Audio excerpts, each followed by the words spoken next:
ವೀಕ್ಷಕರೇ ಎಲ್ರಿಗೂ ನಮಸ್ಕಾರ. ನನ್ನೆಲ್ಲ ರೈತ ಮಿತ್ರರಿಗೆ ಇವತ್ತಿನ ಮತ್ತೊಂದು ವಿಡಿಯೋಗೆ ಸ್ವಾಗತ. ವೀಕ್ಷಕ ಮಿತ್ರ, ಇವತ್ತಿನ ವಿಡಿಯೋದಲ್ಲಿ ಮಾರಾಟಕ್ಕೆ ತಂದಿರೋ ಟ್ರ್ಯಾಕ್ಟರ್ ಬಂದು ಸ್ವರಾಜ್ ಗಾಡಿ, ಸ್ವರಾಜ್ 969 ಎಂಬ ಟ್ರ್ಯಾಕ್ಟ್ರು. ಗಾಡಿ ಮಾತ್ರ ತುಂಬ ಕಂಡೀಷನಲ್ಲಿದೆ, ಯಾಕಂದರೆ ಗಾಡಿ ಜಾಸ್ತಿ ರನ್ ಆಗಿಲ್ಲ ಅಂತ ಗಾಡಿ ಮಾರಾಟಕ್ಕಿರೋದು. ಇನ್ನು ನಿಮ್ಮದು ಕೂಡ ಇದೇ ರೀತಿ ಸೆಕೆಂಡ್ ಹ್ಯಾಂಡ್ ವಾಹನ ಮಾರಾಟಕ್ಕಿದ್ದರೆ, ಅದು ಟ್ರ್ಯಾಕ್ಟರ್ ಆಗಿರ್ಬೋದು ಅಥವಾ ಬೈಕ್ ಆಗಿರ್ಬೋದು, ಮಾರಾಟಕ್ಕಿದ್ದರೆ ನಿಮಗೆ ಸ್ಕ್ರೀನ್ ಮೇಲೆ ಕಾಣಿಸ್ತಿರೋ ನಂಬರ್ಗೆ ವಾಟ್ಸಾಪ್ಗೆ ನಿಮ್ಮ ವಾಹನದ ಫೋಟೋಸ್ ಕಳಿಸ್ಕೊಡಿ. ಫೋಟೋಸ್ ಕಳಿಸ್ಕೊಟ್ರೆ ಈಗೇನು ವಿಡಿಯೋ ನೋಡ್ತಿದ್ದೀರಲ್ವ, ಇದೇ ಥರನೇ ನಿಮ್ಮ ವಾಹನದ ವಿಡಿಯೋ ಕೂಡ ಯೂಟ್ಯೂಬ್ನಲ್ಲಿ ಮತ್ತು ಇನ್ಸ್ಟಾ ಪೇಜಲ್ಲಿ ಅಪ್ಲೋಡ್ ಮಾಡಿ ಕೊಡುತ್ತೇವೆ. ವೀಕ್ಷಕರೇ, ನಿಮಗೆ ಸ್ಕ್ರೀನ್ ಮೇಲೆ ಕಾಣಿಸ್ತಿರೋ ನಂಬರು ಇದು ಟ್ರ್ಯಾಕ್ಟ್ರು ಓನರ್ ನಂಬರ್ ಅಲ್ಲ, ಯೂಟ್ಯೂಬರ್ ನಂಬರ್ ಆಗಿರುತ್ತೆ. ನಿಮ್ಮ ವಾಹನ ಮಾರಾಟಕ್ಕಿದ್ದರೆ ಮಾತ್ರ ಈ ನಂಬರಿಗೆ ಫೋಟೋಸ್ ಕಳಿಸ್ಕೊಡಿ. ನಿಮಗೆ ಈ ಟ್ರ್ಯಾಕ್ಟ್ರು ಓನರ್ ನಂಬರ್ನ ವಿಡಿಯೋ ಕೊನೆಯಲ್ಲಿ ಕೊಡುತ್ತೇನೆ, ಅಲ್ಲಿವರೆಗೂ ವಿಡಿಯೋನ ಮಿಸ್ ಮಾಡದೆ ನೋಡ್ತೀರಿ. ಇನ್ನು ಗಾಡಿ ಮಾಹಿತಿ ಬಂದರೆ, ಗಾಡಿದು ಮಾಡಲ್ ಇರೋದು 2022 2022 ಮಾಡಲ್ ಗಾಡಿ. ಸ್ವರಾಜ್ 969 FE ಎಂಬ 65 HP ಗಾಡಿ ಆಗಿದೆ. ಗಾಡಿ ಬಂದು 65 HP ಬರುತ್ತೆ. ಓನರ್ ಕೂಡ ಫಸ್ಟ್ ಓನರ್ ಇರೋದು. ಗಾಡಿಗೆ ಪ್ರೆಸೆಂಟ್ ಇರೋದು ಫಸ್ಟ್ ಓನರು, ತಗೊಳ್ಳೋರು ಎರಡನೇ ಓನರ್ ಆಗ್ತಾರೆ. ಯಾವುದೇ ಡೀಲರ್ ಇಲ್ಲ, ನೇರವಾಗಿ ರೈತರಿಂದಾನೇ ಖರೀದಿ ಮಾಡುವ ಗಾಡಿ ಆಗಿದೆ. ಗಾಡಿ ಮೀಟ್ರ್ ಕೂಡ ನೋಡ್ತಿದ್ರೆ ಗಾಡಿ ಜಾಸ್ತಿ ರನ್ ಆಗಿಲ್ಲ, ಕೇವಲ 1153 ಗಂಟೆ ಗಾಡಿ ಇಲ್ಲಿವರೆಗೂ ರನ್ ಆಗಿರೋದು.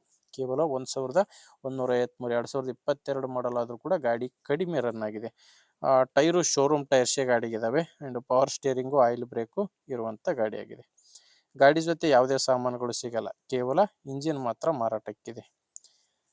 ಆ್ಯಂಡು ಗಾಡಿ ಮೇಲೆ ಲೋನ್ ಇದೆ, ಗಾಡಿ ಮೇಲೆ ಸ್ವಲ್ಪ ಲೋನ್ ಇದೆ. ಆ ಲೋನ್ ಕೂಡ ಗಾಡಿ ತೊಗೊಳೋರಿದ್ದರೆ ಕ್ಲಿಯರ್ ಮಾಡಿ ಕೊಡ್ತೀನಿ ಅಂತ ಓನರ್ ಹೇಳ್ತಿದ್ದಾರೆ.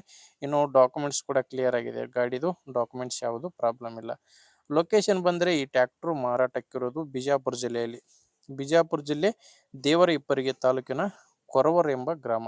ಕೊರವರು, ಬಿಜಾಪುರ ಜಿಲ್ಲೆ ದೇವರಹಿಪ್ಪರಿ ತಾಲೂಕಿನ ಕೊರವರ್ ಎಂಬ ಗ್ರಾಮದಲ್ಲಿ ಟ್ರ್ಯಾಕ್ಟ್ರು ಮಾರಾಟಕ್ಕಿದೆ. ಪ್ರೈಸು ಓನರ್ ಹೇಳ್ತಿರೋ ಪ್ರೈಸು 7,70,000 ಹೇಳ್ತಿದ್ದಾರೆ. ಇದು ಹೇಳ್ತಿರೋ ಪ್ರೈಸು, ಕೊನೆ ಪ್ರೈಸ್ ಏನನ್ನಲ್ಲ, ಮಾತಾಡಿದರೆ ಇದರಲ್ಲಿ ಕೂಡ ಕಡಿಮೆ ಆಗುತ್ತೆ. ಹೆಚ್ಚಿನ ಮಾಹಿತಿಗೆ ಒಮ್ಮೆ ಡೈರೆಕ್ಟ್ ಆಗಿನೇ ಟ್ರ್ಯಾಕ್ಟ್ರು ಓನರ್ ಜೊತೆನೇ ಮಾತಾಡಿ. ಈ ಗಾಡಿ ಓನರ್ ನಂಬರ್ನ ವಿಡಿಯೋ ಟೈಟಲ್ನಲ್ಲಿ ಕೊಟ್ಟಿದ್ದೇನೆ, ಅಂದರೆ ನೀವು ವಿಡಿಯೋ ನೋಡಬೇಕಾದ್ರೆ ಕೆಳಗಡೆ ನಂಬರ್ ಕಾಣಿಸ್ತಿರುತ್ತೆ. Last number 31. ಇಲ್ಲಿ ಮಾರ್ಕ್ ಮಾಡ್ತಿದ್ದೀನಲ್ವ, ಈ ಮಾರ್ಕ್ ಕೆಳಗಡೆನೇ ನಂಬರ್ ಇರೋದು. ಒಂದು ವೇಳೆ ನಿಮಗೆ ವಿಡಿಯೋ ಕೆಳಗಡೆ ಯಾವುದೇ ನಂಬರ್ ಇಲ್ಲ ಅಂದರೆ ಗಾಡಿ ಸೇಲ್ ಆಗಿರುತ್ತೆ. ಗಾಡಿ ಸೇಲ್ ಆದರೆ ವಿಡಿಯೋ ಟೈಟಲ್ನಿಂದ ಓನರ್ ನಂಬರ್ನ ತೆಗೆದುಹಾಕಿರುತ್ತೇವೆ. ನೋಡಿ ವೀಕ್ಷಕರೇ, ಗಾಡಿ ಈ ಥರ ಇದೆ. ನಿಮಗೆ ಗಾಡಿ ಇಷ್ಟ ಆಗಿದ್ದರೆ ತಗೊಳ್ಳಿ, ಇಲ್ಲಾಂದರೆ ನಿಮ್ಮವರಲ್ಲಿ ಯಾರಾದರೂ ಗಾಡಿ ತೊಗೊಳ್ಳೋರಿದ್ದರೆ ಅಥವಾ ಮಾರಾಟ ಮಾಡೋರಿದ್ದರೆ ಅಂಥವರಿಗೆ ವಿಡಿಯೋ ಶೇರ್ ಮಾಡಿ. ವಿಡಿಯೋ ಇಷ್ಟ ಆದರೆ ಲೈಕ್ ಮಾಡಿ. ನಮ್ಮ ಚಾನಲಿಂದ ನಿಮಗೆ ಉಪಯುಕ್ತ ಆಗುತ್ತೆ ಅಂದರೆ ಸಬ್ಸ್ಕ್ರೈಬ್ ಮಾಡ್ಕೊಳ್ಳಿ ಆ್ಯಂಡ್ ಫಾಲೋ ಮಾಡಿ. ಮುಂದೆ ವಿಡಿಯೋದಲ್ಲಿ ಮತ್ತೆ ಸಿಗ್ತೀನಿ. ಅಲ್ಲಿವರೆಗೂ ನಮಸ್ಕಾರ.